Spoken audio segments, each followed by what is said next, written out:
আসসালামু আলাইকুম, কেমন আছেন আপনারা? নাদিরাস কিচেনে আপনাদের সবাইকে জানাই স্বাগত। আজকের রেসিপি ডিম পোস্ত। খুবই সাধারণ একটি রেসিপি, কিন্তু এর টেস্ট অসম্ভব সুন্দর। ভাত বা রুটির সাথে আপনারা যে কোনো সময়ে বানিয়ে নিতে পারেন বাড়িতে থাকা উপকরণ দিয়ে। খুবই টেস্টি হয়। প্রথমেই গ্যাসের ওপরে একটি কড়াই বসিয়ে দিয়েছি, তার মধ্যে দিয়ে দিচ্ছি 4 টেবিল চামচ মতো সরিষার তেল। তেল একটু গরম হতেই তার মধ্যে দিয়ে দিচ্ছি দুটো শুকনো লঙ্কা। শুকনো লঙ্কাটাকে 30 সেকেন্ড মতো ভেজে নিচ্ছি। তারপর দিয়ে দিচ্ছি চা চামচের 3 ভাগের 1 ভাগ গোটা জিরা।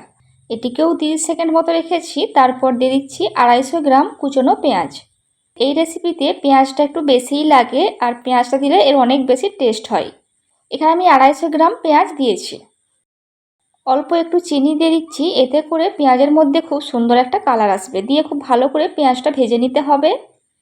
পেঁয়াজটা বেশ কিছুটা ভাজা হয়ে গেছে। এই পর্যায়ে দিয়ে দিচ্ছি দুটো মিডিয়াম সাইজের কুচনো টমেটো। টমেটোটাকে দিয়েও আবারও 3 থেকে 4 মিনিট মতো একটু ভেজে নেব।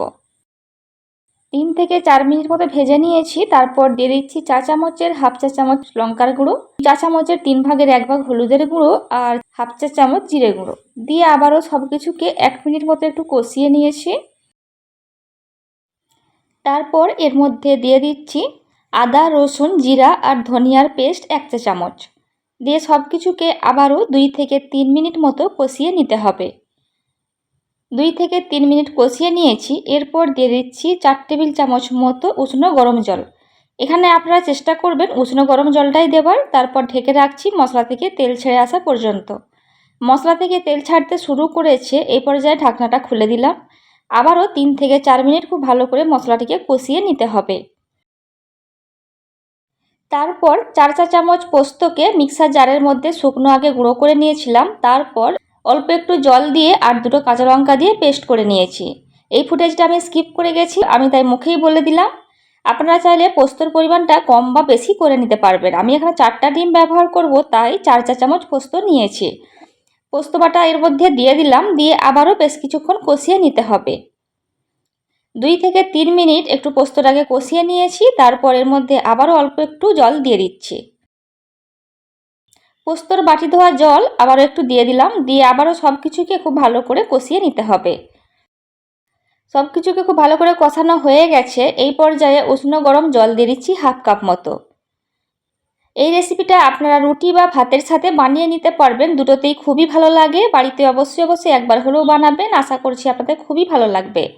এরপর ঢেকে রাখছি গ্রেভিটা ফুটে ওঠা পর্যন্ত। গ্রেভি ফুটতে শুরু করেছে, এই পর্যায়ে লবণ দিয়ে দিচ্ছি।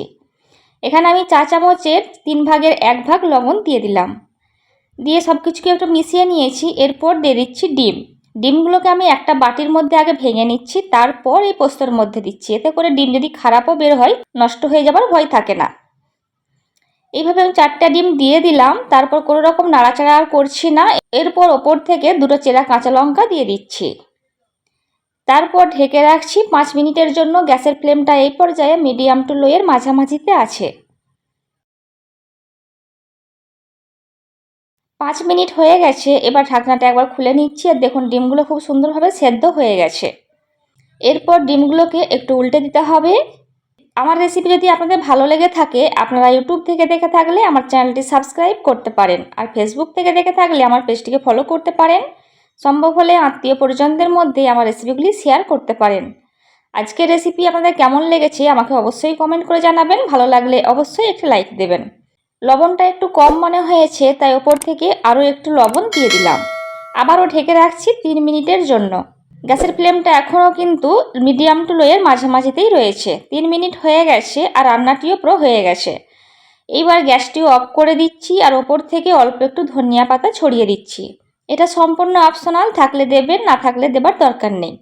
গ্যাসটি অফ করে 5 মিনিটের জন্য রেস্টে রাখছি। 5 মিনিট পর আপনাদের দেখাচ্ছে।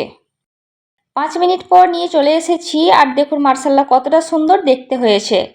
এই রেসিপিটা একবার হলেও বাড়িতে বানান, তারপর আমাকে কমেন্ট করুন রেসিপিটা আপনাদের কেমন লেগেছে। এত টেস্ট হয় রেসিপিটার, যেটা আপনাদের বলে বোঝানোর মতো না। এবার আপনাদের সার্ভ করে দেখাই। এই রেসিপি সংক্রান্ত কোনো কোয়ারিজ থাকলে আমাকে অবশ্যই কমেন্ট করে জানাবেন, আমি অবশ্যই আপনাদের রিপ্লাই করব।